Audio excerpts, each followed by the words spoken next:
Assalamu alaikum viewers and welcome back to my channel Study Law with Bushra.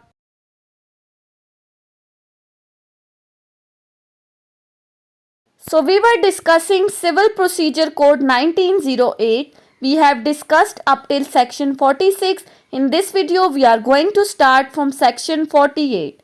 But before starting the discussion, I request you all to please subscribe to my channel and don't forget to press the bell icon for latest updates. Do share this video with your friends and don't forget to comment your feedback. So let's move towards the discussion. हम discuss कर रहे थे topic of execution of the decree कि एक decree जब पास होती है तो उसकी एग्जीक्यूशन किस तरह से होती है। अभी तक हमने सेक्शन 46 प्रीसेप्ट तक डिस्कस कर लिया है। सेक्शन 47 हम ऑलरेडी डिस्कस कर चुके हैं जब हमने लॉ गेट के लेक्चर्स को डिस्कस किया था, उसका लिंक मैं डिस्क्रिप्शन में डाल दूंगी। स्टार्ट करते हैं सेक्शन 48 से। सेक्शन 48 ऑफ सीपीसी डील करता है limit of the time for the execution. अब ये एग्जीक्यूशन ऑफ द डिक्री के लिए जो टाइम लिमिट है उसको डिस्कस किया गया है कि आप कितनी देर में एक डिक्री की एग्जीक्यूशन करवा सकते हो। सो स्टार्ट करते हैं इसके फर्स्ट क्लॉज से।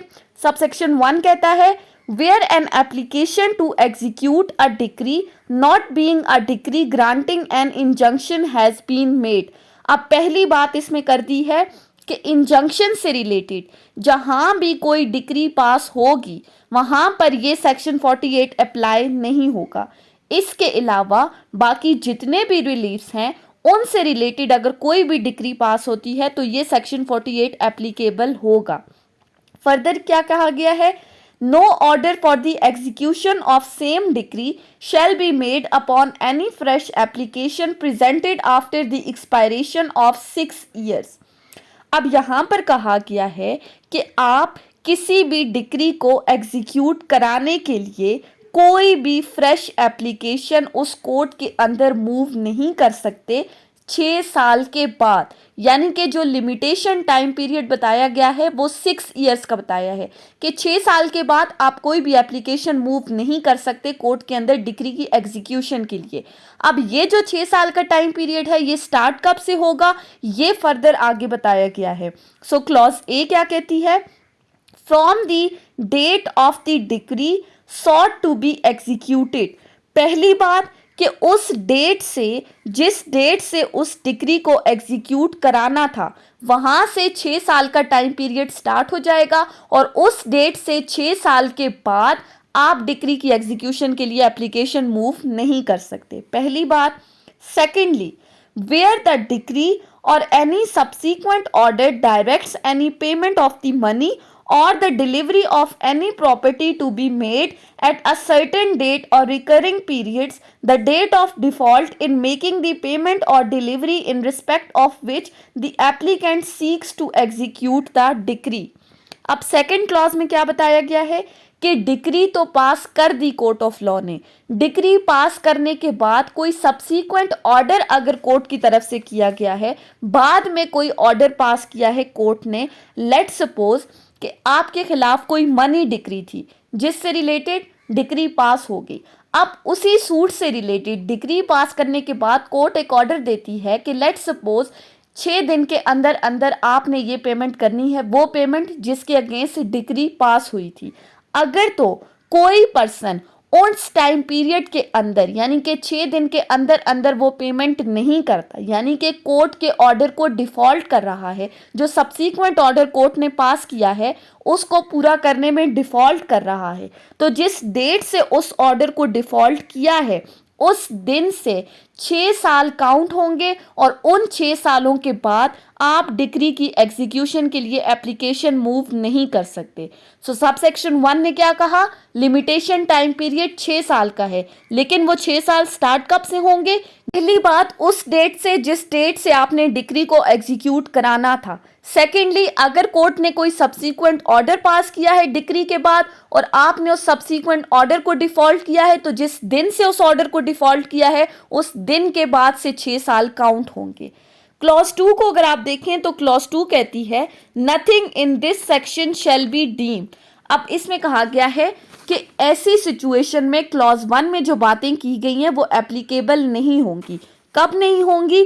To preclude the court from ordering the execution of decree upon an application presented after the expiration of the said term of 6 years, where the judgment debtor has by fraud or force prevented the execution of decree at some time within 6 years immediately before the date of application. Clause 2 कहती है कि अगर तो किसी force, fraud या किसी भी और बहाने की वजह से जजमेंट डेटर ने डिक्री होल्डर को रोक के रखा है कि वो एग्जीक्यूशन की एप्लीकेशन कोर्ट में फाइल ना करे।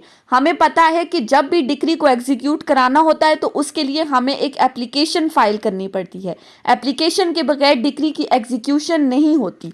सो सब सेक्शन 2 कहता है कि अगर तो ये एप्लीकेशन फाइल करने से जजमेंट डेटर ने डिक्री होल्डर को रोक के रखा है, चाहे वो फोर्स यूज करते हुए या कोई फ्रॉड के जरिए या किसी भी और बहाने की वजह से, अगर वो उसको ये कहता है कि तुम एग्जीक्यूशन के लिए कोर्ट के अंदर एप्लीकेशन फाइल ना करो, और अगर बाद में डिक्री होल्डर ये चीज प्रूव कर देता है कि जजमेंट डेटर ने उसे रोके रखा था, तो फिर 6 इयर्स का जो लिमिटेशन टाइम पीरियड है उस 6 साल के बाद भी आप एप्लीकेशन फाइल कर सकते हो कोर्ट के अंदर एग्जीक्यूशन ऑफ द डिक्री के लिए। लेकिन यहां पर इंपॉर्टेंट चीज क्या है? प्रूफ करना। किस चीज को प्रूफ करना? डिक्री होल्डर के लिए ये चीज प्रूफ करनी मस्ट है कि जजमेंट डेटर ने फ्रॉड के जरिए या फोर्स यूज करते हुए उसको एग्जीक्यूशन एप्लीकेशन फाइल करने से रोका हुआ था। So section 48 limitation time period को डिस्कस कर रहा है for the execution of the decree. ये था सेक्शन 48। अब हम आ जाते हैं सेक्शन 49 के ऊपर। सेक्शन 49 डील करता है ट्रांसफरी के साथ। अब ट्रांसफरी कौन है? नाम से ही जाहिर है जिसको कोई चीज ट्रांसफर की गई है। अब इस सेक्शन की हद तक क्या है कि एक डिक्री होल्डर अपनी डिक्री को एग्जीक्यूट कराने के लिए किसी दूसरे पर्सन को ट्रांसफर कर सकता है कि वो उसके बिहाफ पे इस डिक्री की एग्जीक्यूशन करे। अब सेक्शन 49 किस चीज के साथ डील कर रहा है? सेक्शन 49 बेसिकली डील कर रहा है जजमेंट डेटर की इक्विटी के साथ। जजमेंट डेटर को इस सेक्शन के थ्रू क्या फायदा हो रहा है? प्लेंटिफ की या डिक्री होल्डर की किन चालाकियों को रोकने के लिए ये सेक्शन 49 इंसर्ट किया गया है? Every transferee of the decree shall hold the same subject to the equities, if any, which the judgment debtor might have enforced against the original decree holder.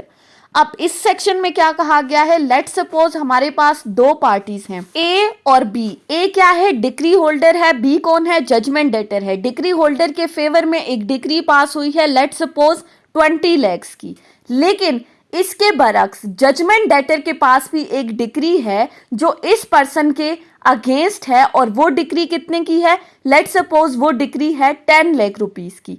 अब डिक्री होल्डर अपनी इस 20 लाख वाली decree को किसी third person को transfer कर देता है और उसको कहता है कि तुम जजमेंट डेटर के अगेंस्ट इस डिक्री की एग्जीक्यूशन करो। अब जब दोनों के पास एक दूसरे के खिलाफ डिक्रीज हैं तो यहां पर क्या हो गया? सेट ऑफ वाला प्रोसीजर अप्लाई होगा।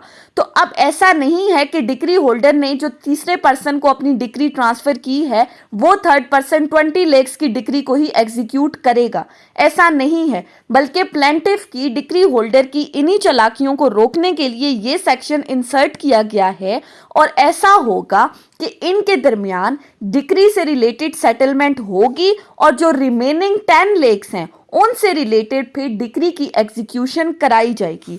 ये सेक्शन भी कहता है कि जिसको डिक्री ट्रांसफर की गई है डिक्री होल्डर की तरफ से, तो जो ओरिजिनल डिक्री होल्डर की तरफ उसके राइट्स थे वही राइट्स ट्रांसफरी के अगेंस्ट भी रहेंगे। यानी कि ओरिजिनल डिक्री होल्डर के जो राइट्स जजमेंट डेटर के अगेंस्ट थे, जिसको डिक्री ट्रांसफर की गई है उसके अगेंस्ट भी जजमेंट डेटर के वही राइट्स रहेंगे। कोई न्यू राइट्स या कोई एक्स्ट्रा राइट्स इन्फोर्स नहीं किए जाएंगे। सिंपली जजमेंट डेटर का जो राइट ओरिजिनल डिक्री होल्डर के अगेंस्ट था वही राइट्स ट्रांसफरी के अगेंस्ट भी होगा। So that was all about today's lecture on section 48 and section 49 of CPC.